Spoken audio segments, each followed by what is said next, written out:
ಹಸಿರು ಕ್ರಾಂತಿಯ ಹರಿಕಾರ ಭಾರತ ದೇಶದ ಮಾಜಿ ಉಪ ಪ್ರಧಾನಿ ಡಾಕ್ಟರ್ ಬಾಬು ಜಗಜೀವನ್ ರಾಮ್ ರವರ 119ನೆಯ ಜಯಂತ್ಯೋತ್ಸವ ರಾಷ್ಟ್ರೀಯ ಸಮತಾ ದಿವಸ್ ಗಾಜಿಪುರ್ ಜಾಂಭವಿ ನಗರ ಕಲಬುರಗಿಯ ವತಿಯಿಂದ ದಿನಾಂಕ 3 ಏಪ್ರಿಲ್ 2026ರಂದು ಮಧ್ಯಾಹ್ನ 12 ಗಂಟೆಗೆ ಅನ್ನ ಸಂತರ್ಪಣೆ ಕಾರ್ಯಕ್ರಮ ಮತ್ತು ಸಾಯಂಕಾಲ ಸಾಂಸ್ಕೃತಿಕ ಕಾರ್ಯಕ್ರಮ, ದಿನಾಂಕ 5 ಏಪ್ರಿಲ್ 2026ರಂದು ಸಾಯಂಕಾಲ 4 ಗಂಟೆಗೆ ಭವ್ಯ ಮೆರವಣಿಗೆ ಜಾಂಭವಿ ನಗರ ಗಾಜಿಪುರದಿಂದ ಡಾಕ್ಟರ್ ಬಾಬು ಜಗಜೀವನ್ ರಾಮ್ ರವರ ವೃತ್ತದವರೆಗೆ ಹಮ್ಮಿಕೊಳ್ಳಲಾಗಿದೆ. ದಿನಾಂಕ 3 ಏಪ್ರಿಲ್ 2026ರಂದು ಸಾಯಂಕಾಲ 5 ಗಂಟೆಗೆ ಜರುಗಿದ ಸಾಂಸ್ಕೃತಿಕ ಕಾರ್ಯಕ್ರಮಕ್ಕೆ ಮುಖ್ಯ ಅತಿಥಿಗಳಾಗಿ ಕಲಬುರಗಿ ಮಹಾನಗರ ಪಾಲಿಕೆಯ ಮಾಜಿ ಸದಸ್ಯರಾದ ಗಣೇಶ್ ಒಳಕೇರಿ, ಕರ್ನಾಟಕ ಕಾರ್ಯನಿರತ ಪತ್ರಕರ್ತರ ಸಂಘದ ಭವಾನಿ ಸಿಂಗ್ ಎಂ ಠಾಕೂರ್, ಡಾಕ್ಟರ್ ಬಾಬು ಜಗಜೀವನ್ ರಾಮ್ ಜಯಂತ್ಯೋತ್ಸವ ಸಮಿತಿ ಕಲಬುರಗಿಯ ಜಿಲ್ಲಾಧ್ಯಕ್ಷರಾದ ಮಲ್ಲಿಕಾರ್ಜುನ ದೊಡಮನಿ, ಆದಿಜಾಂಬವ ಶಿಕ್ಷಣ ಸಂಸ್ಥೆಯ ಉಪಾಧ್ಯಕ್ಷರಾದ ದಶರಥ ಧುಮ್ಮನ್ಸೂರ್ ಹಾಗೂ ಬೀದಿ ವ್ಯಾಪಾರಿಗಳ ಸಂಘದ ರಾಜ್ಯಾಧ್ಯಕ್ಷರಾದ ಜಗನ್ನಾಥ ಸೂರ್ಯವಂಶಿ ಆಗಮಿಸಿದ್ದರು. ಸನ್ಮಾನ ಸಮಾರಂಭದಲ್ಲಿ ಬಸವರಾಜ್ ಬಾಡ್ಯಾಳ್, ಅಮೃತ್ ಪಾಟೀಲ್, ಧನರಾಜ್ ನಾಟಿಕರ್, ಮನೋಹರ್ ಕುಮಾರ್ ಬೀರ್ನೂರ್, ಪ್ರಕಾಶ್ ಮಾಳಗಿ, ಮಲ್ಲಿಕಾರ್ಜುನ್ ವಾಲಿಕರ್, ಶಕ್ತಿ ಗಾಜಿಪುರ್, ಯಲ್ಲಯ್ಯ ಗುತ್ತೇದಾರ್, ಸುರೇಶ್ ಹೊಸಮನಿ, ಶರಣು ಮರತೂರ್, ವೀರೇಶ ಶಿವಶೆಟ್ಟಿ, ರಮಾಕಾಂತ್ ಅಳ್ಳೊಳ್ಳಿ, ಬಾಬು ಅಣ್ಣ ಕೋಗನೂರ್, ಸಚಿನ್ ಎಸ್ಎಸ್ಯು, ರಾಘವೇಂದ್ರ ಹೆಬ್ಬಾಳ್ಕರ್, ಶಿವು ಜಗತ್, ಶಿವು ಮುನಗಲ್, ಅರುಣ್ ಕುಮಾರ್ ಹಾಗೂ ಮಹೇಶ್ ಸೂರ್ಯವಂಶಿ ಭಾಗವಹಿಸಿದ್ದರು. ಈ ಸಂದರ್ಭದಲ್ಲಿ ಆಕಾಶ್ ವಿಜಯ್ ಕುಮಾರ್ ಸೇವಲಾನಿ, ಲಿಂಗರಾಜ್ ತಾರ್ಫೈಲ್ ಸೇರಿದಂತೆ ಇತರೆ ಅನೇಕರು ಉಪಸ್ಥಿತರಿದ್ದರು.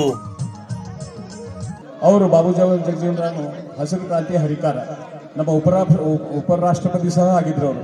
ಅವರು ಮಾನವತಾವಾದಿ ಸಹ. ಯಾಕೆ ಅವ್ರಿಗಂತ ಅವರು ಯಾವಾಗಲೂ ದೀನ ದಲಿತರ ಬಗ್ಗೆ ಕಾಳಜಿ ಮಾಡಿ ಸಾಮಾಜಿಕ ನ್ಯಾಯ ಕೊಡಿಸಿದಂಥ ವೀರ ಹೋರಾಟಗಾರ. ಆಮೇಲೆ ಅವರು ರಾಷ್ಟ್ರಪತಿ ಇದ್ರು 3 ಸಾರಿ ನಮ್ಮ ಕೇಂದ್ರದ ಸಚಿವರಾಗಿ, ಇಂಡೋ ಪಾಕಿಸ್ತಾನ ಜಗಳ ಆದಾಗ ಅವರು ನಮ್ಮ ಸಚಿವರಾಗಿದ್ದರು, ಕೇಂದ್ರ ಸಚಿವರು. ಅಂಥ ಟೈಮ್ನಾಗ ಬಾಂಗ್ಲಾದೇಶ ಪಾಕಿಸ್ತಾನ ಬಿಡುಗಡೆ ಮಾಡಿದಂಥ ಶ್ರೇಷ್ಠ ಯಾರಿಗಾರ ಹೋಗ್ತಂದ್ರೆ ಬಾಬು ಜಗಜೀವನ್ ರಾಮ್ ಅಂತ. ಆಮೇಲೆ ಅವರು ಕಾರ್ಮಿಕ ಸಚಿವರಾಗಿ, ಕೃಷಿ ಸಚಿವರಾಗಿ, ನಮ್ಮ ಇಡೀ ಕರ್ನಾಟಕದ ಇಡೀ ಭಾರತ ದೇಶದಾಗ ಹಸಿರು ಕ್ರಾಂತಿ ಅಗ್ರಿಕಲ್ಚರ್ನಾಗ ಅವಾಗ ಬಹಳಷ್ಟು ನಾವೆಲ್ಲ ಗೊತ್ತಿದೆ, ಅಗ್ರಿಕಲ್ಚರ್ದಾಗ ಬಹಳ ಹಿಂದುಳಿದಿತ್ತು ನಮ್ಮ ದೇಶ. ಅಂಥದ್ರೊಳಗ ಹಸಿರು ಕ್ರಾಂತಿ ಹೊಸ ಹೊಸ ಯೋಜನೆಗಳು ತಂದು ಇಡೀ ಕೃಷಿಗೆ ಸಮಾಜವನ್ನ ಬದಲಾವಣೆ ಮಾಡಿದಂಥ ಯಾರ್ಯಾರು ಶ್ರೇಯಸ್ ಸಿಗ್ತದಂಥದ್ದು ಬಾಬು ಜಗಜೀವನ್ ರಾಮ್ ಸೇರ್ತಂತ ಭಾಳ ಹೆಮ್ಮೆಯಿಂದ ಹೇಳ್ತೀವಿ. ಅದಕ್ಕೆ ಅವರಿಗೆ ಹಸಿರು ಕ್ರಾಂತಿಯ ವೀರ ಅಂತ ಹೇಳ್ತಾರೆ. ಸೊ ಅದಕ್ಕೆ ಇದೇ ರೀತಿಯಿಂದ ಅವ್ರಿಗೆ, ಯಾಕಂದ್ರೆ ನಮಗೆ ಅವರೆಲ್ಲ ಮಾಡಿಕೊಟ್ಟ ಮಾರ್ಗದರ್ಶನ, ಅವ್ರಿಗೆ ಈ ರೀತಿಯಿಂದ ಅವರ ಜಯಂತಿ ಉತ್ಸವ ಆಚರಣೆ ಮಾಡಿ ಅವ್ರಿಗೆ ನಾವು ನೆನೆಸ್ತೀವಿ. ಆಮೇಲೆ ಅವರು ಹಾಗೆ ಕೊಟ್ಟಂತ ಮಾರ್ಗ, ಅವರು ನಮಗೆ ನ್ಯಾಯ, ಸಾಮಾಜಿಕ ನ್ಯಾಯ, ಎಲ್ಲರೂ ಸಮಾನತೆ ಮಾಡ್ಕೊಂಡ್ರು. ಆ ರೀತಿಯಿಂದ ನಾವು ಹೇಳಿದಂಥದ್ದು 1-2 ಮಾತು ನಾವು ನಮ್ಮ ಜೀವನದಾಗ ಗಳಿಸ್ಕೊಂಡು ಅವ್ರು ಅವಾಗ ಮಾತ್ರ ಈ ಜಯಂತಿ ಉತ್ಸವ ಮಾಡ್ಲಿಕ್ಕೆ ಸಾರ್ಥಕ ಆತಂತ ಹೇಳಿ ಅನ್ನಿಸ್ತದೆ. ಒಂದು ಜೊತೆ ಯಾಕಂದ್ರೆ ನಾವು ಸಣ್ಣಾಗಿದ್ದಾಗ ಏನು ಬಡವಣೆ ಜಾಂಬೀರ್ ನಗರ ಇರಲಿಲ್ಲ, ಬೇರೆ ಬೇರೆ ಇತ್ತು ಗಲಿ. ಅಂಥದ್ರೊಳಗ ಅಳ್ಳೊಳ್ಳಿ ಸಿದ್ದರಾಮ ಅಳ್ಳೊಳ್ಳಿ ಎಲ್ಲರಿಗೆ ಹೇಳು ಮನಿ ಕಟ್ಸಿ, ಆಮೇಲೆ ಹಂಗೆ ಬೆಳೆದ ಮುಂದೆ ಬಾಬು ಶಾ ಬಂದು ಬಾಬು ಶಾ ಕಾರ್ಪೊರೇಟರ್ ಆಗಿ ಎಲ್ರಿಗೂ ಮನಿ ಮಾಡೋದಂತ ಮಾಡಿ ಜಾಂಬೀರ್ ನಗರ ಅಂತ ಹೆಸರು ಶುರು ಮಾಡಿದ್ದೆ ಸಿದ್ದರಾಮ ಅಳ್ಳೊಳ್ಳಿ. ಅವ್ರು ಈ ಸಂದರ್ಭದಲ್ಲಿ ನೆನೆದು ನಂಗೆ ಸಂತೋಷ, ಸೂಕ್ತ ಅಂತ ಅನಿಸ್ತದಂತ. ನಿಮ್ಮೆಲ್ಲರ ಜೊತೆ ನಮ್ಮ ಕುಟುಂಬ, ನಮ್ಮ ತಂದೆ ಯಾವತ್ತೂ ಸಮಾಜ ಜೊತೆ ಇರುತ್ತೆ. ನಾವು ಯಾವತ್ತು ಹೀಗೆ ಒಗ್ಗಟ್ಟಾಗಿರೋಣ ಅಂತ ಹೇಳಿ ನನ್ನ ಮಾತು ಮುಗಿಸ್ತೀನಿ. ಜೈ ಹಿಂದ್, ಜೈ ಕರ್ನಾಟಕ. ಈ ಸಮಾಜದಲ್ಲಿ ಎಷ್ಟೋ ಜನ ವ್ಯಕ್ತಿಗಳು ಹುಟ್ಟುತ್ತಾರ, ಎಷ್ಟೋ ಜನ ವ್ಯಕ್ತಿಗಳು ಸಾಯ್ತಾರ. ಆದ್ರ ನಾವುಗಳೆಲ್ಲರೂ ಕೂಡ ಕೆಲವೊಂದು ಜನರ ಜಯಂತಿಯನ್ನ ಮಾತ್ರ ಮಾಡ್ತೀವಿ. ಯಾಕೆ ಅವ್ರ ಜಯಂತಿ ಮಾಡ್ತೀವಪ್ಪ ಅಂತಂದ್ರ, ಅವರು ಈ ಸಮಾಜಕ್ಕಾಗಿ ತಮ್ಮದೇ ಆದಂತ ಸರ್ವಸ್ವವನ್ನೆಲ್ಲವನ್ನು ಕೂಡ ತ್ಯಾಗ ಮಾಡಿ, ನನ್ನ ಹೆಂಡತಿ ಮಕ್ಕಳು ನನ್ನ ಕುಟುಂಬ ಅಲ್ಲ, ನನ್ನ ತಂದೆ ತಾಯಿ ನನ್ನ ಕುಟುಂಬ ಅಲ್ಲ, ಈ ಸಮಾಜದಲ್ಲಿ ಅನ್ಯಾಯ ಆಗ್ತಕ್ಕಂಥದನ್ನ ನೋಡಿ ಯಾರ್ಯಾರಿಗೆ ಅನ್ಯಾಯ ಆಗಿದೆ ಎಲ್ಲರಿಗೂ ಕೂಡ, ಯಾರ್ಯಾರು ವಂಚಿತರಾಗಿದ್ದಾರೆ ಅವರೆಲ್ಲರಿಗೂ ಕೂಡ ಮುಖ್ಯವಾಹಿನಿಗೆ ತರಬೇಕು ಅಂತಕ್ಕಂಥ ಉದ್ದೇಶದಿಂದ ತಮ್ಮ ಪ್ರಾಣವನ್ನೇ ಕೊಟ್ಟಿರ್ತಕ್ಕಂಥ ಮಹಾನ್ ವ್ಯಕ್ತಿಗಳ ಜಯಂತಿ ಮಾತ್ರ ಮಾಡ್ತೀವಿ. ಬೇಜಾರದ ಸಂಗತಿ ಏನಪ್ಪಾ ಅಂತ ಹೇಳಿದ್ರೆ, ಈಗ ಒಬ್ರು ಅಂದ್ರೆ ಯಾರು ಜೈ ಮಾದಿಗ ಅಂತೇಳಿ ಅಂದಾಗ ನೀವು ಎಷ್ಟೊಂದು ಜೈ ಜೈ ಮಾದಿಗ ಅಂತೇಳಿ ಹೇಳಿದ್ರಲ್ಲ, ಡಾಕ್ಟರ್ ಬಾಬಾ ಸಾಹೇಬ್ ಅಂಬೇಡ್ಕರ್ ಅವರು ಅವರು ಕೂಡ ನಮ್ಮ ದಲಿತರ ಎರಡು ಕಣ್ಣಿದ್ದಂಗ. ಇವತ್ತು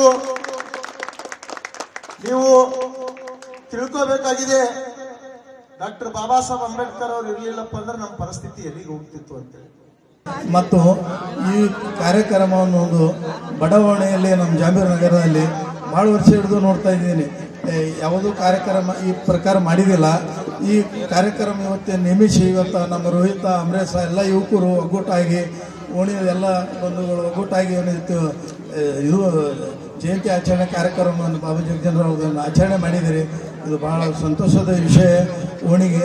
ಮತ್ತು ಬಾಬು ಜಗಜೀವನರಾಮ್ ಅವರು ಭಾರತ ದೇಶದ ಬಹಳಷ್ಟು ಹಸಿರು ಕ್ರಾಂತಿ ಆದಂಥ ದೇಶಕ್ಕೆ ಬಹಳಷ್ಟು ಕೊಡುಗೆ ನೀಡಿದರು. ಅದೇ ಥರ ಏನಾದ ಡಾಕ್ಟರ್ ಬಾಬಾ ಸಾಹೇಬ್ ಅಂಬೇಡ್ಕರ್ ಅವರು ದೇಶದ ಭಾರತ ದೇಶದ ಎರಡು ಕಣ್ಣಿದ್ದಂಗೆ. ಅವ್ರದ್ದು ಮಹಾನ್ ವ್ಯಕ್ತಿಗಳದ್ದು ನಾವು ಎಷ್ಟೇ ವರ್ಣನೆ ಮಾಡಿದ್ರು ಅಷ್ಟು ಕಡಿಮೆ ಇದೆ.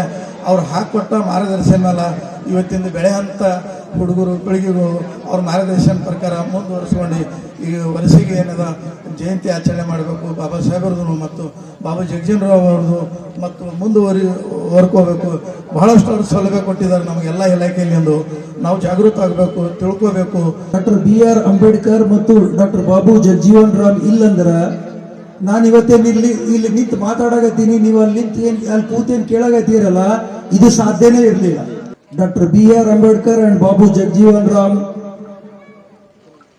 ನಮಗೊಂದು ಎರಡು ಕಣ್ಣು ಇದ್ದಂಗ, ಎರಡು ಕೈ ಇದ್ದಂಗ, ಎಲ್ಲಾ ರೀತಿಯ ತಾಕತ್ ಪವರ್ ಇದ್ದಂಗ. ಅವರೆಲ್ಲ ಅವ್ರು ಇದ್ದಿದ್ದಿಲ್ಲ ಅಂದ್ರ ನಾವು ಮಾತಾಡಕ್ ಆಗ್ತಿರ್ಲಿಲ್ಲ, ನೀವು ಕೂತ್ ಕೇಳಕ್ ಆಗ್ತಿರ್ತಿದ್ದಿಲ್ಲ.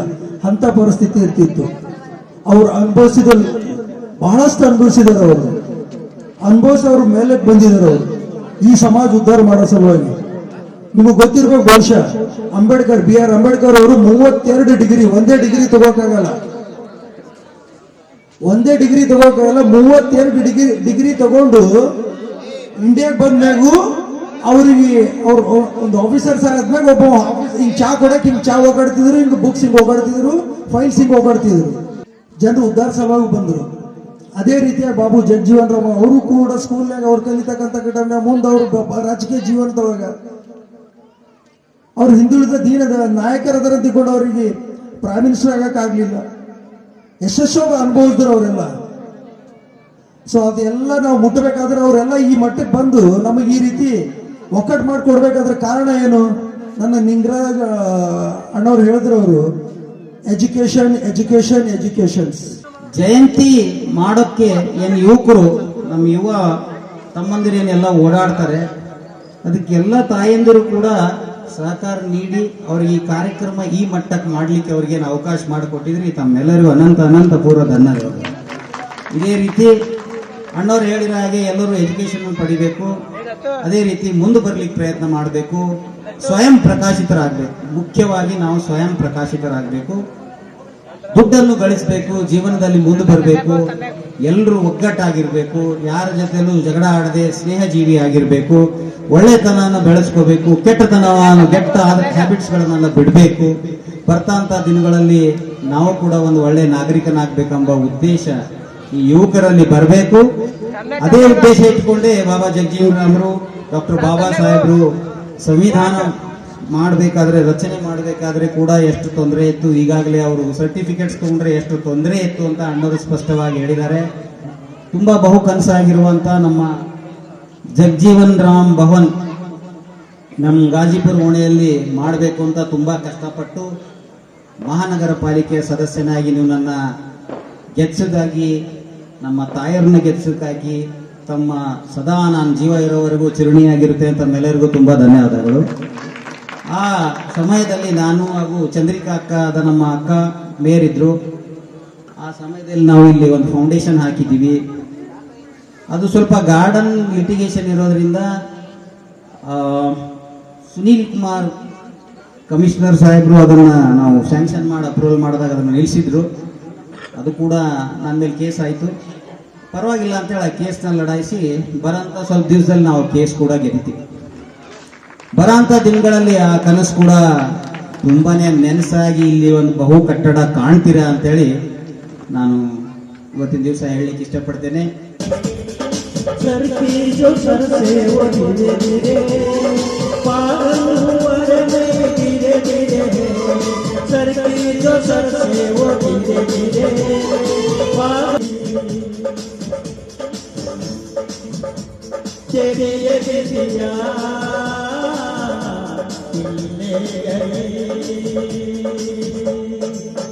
ಮಾವನ ಮಗಳು ನನ್ನ ಊಹಿಸಿ ಬಂದಾಗ ಮಾವನ ಮಗಳು ನನ್ನ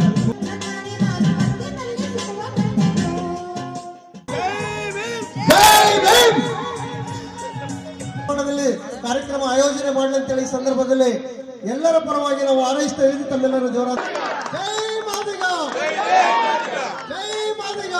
ವಿಜೃಂಭಣೆಯಿಂದ ನಮ್ಮ ಗಾಜಿಪುರ ಬಡಾವಣೆಯಲ್ಲಿ ನೆರವೇರ್ತಾ ಇದೆ.